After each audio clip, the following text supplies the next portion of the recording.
மகாராஷ்டிர மாநிலம் தானேவில் உள்ள தனியார் பள்ளியின் கழிவறையில் இரத்தக்கரை காணப்பட்டதால் மாணவிகளின் ஆடைகளை கலைந்து மாதவிடாய் சோதனையிடப்பட்ட சம்பவம் அதிர்ச்சியை ஏற்படுத்தியுள்ளது.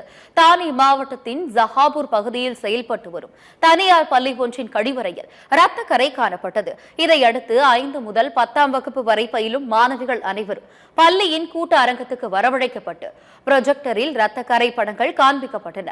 இரத்தக்கரை யாரால் ஏற்பட்டது என்பதை கண்டறிய மாணவிகளை ஒவ்வொருவராக கழிவறைக்கு அழைத்து சென்று அவர்களின் ஆடைகளை களைந்து பெண் ஊழியர் மாதவிடாய் சோதனையிட்டதாக தெரிகிறது. மாணவிகளுக்கு இழைக்கப்பட்ட கொடுமையால் ஆவேசமடைந்த பெற்றோர்கள் பள்ளியை முற்றுகையிட்டு போராட்டத்தில் ஈடுபட்டனர். பள்ளி நிர்வாகம் மற்றும் தொடர்புடைய ஆசிரியர்கள் மீது நடவடிக்கை எடுக்க வேண்டும் என்றும் அவர்கள் வலியுறுத்தினர்.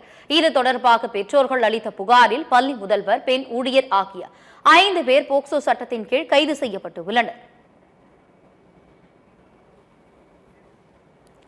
மாணவிகளை அவமதிக்கும் வகையில் செயல்பட்ட பள்ளி உரிமம் விரைவில் ரத்து செய்யப்படும் என்று மகாராஷ்டிர மகளிர் ஆணைய தலைவர் ரூபாலி சகன்கர் தெரிவித்துள்ளார். பள்ளி முதல்வர் போக்சோ வழக்கின் கீழ் கைது செய்யப்பட்டுள்ள நிலையில் பள்ளி முதல்வர் பணி நீக்கம் செய்யப்பட்டுள்ளதாக கூறினார். பள்ளியின் அங்கீகாரமும் விரைவில் ரத்து செய்யப்படும் என கூறிய ரூபாலி சகன்கர், அதே சமயம் மாணவிகளின் படிப்பும் பாதிக்காத வகையில் நடவடிக்கை எடுக்கப்படும் என்றார்.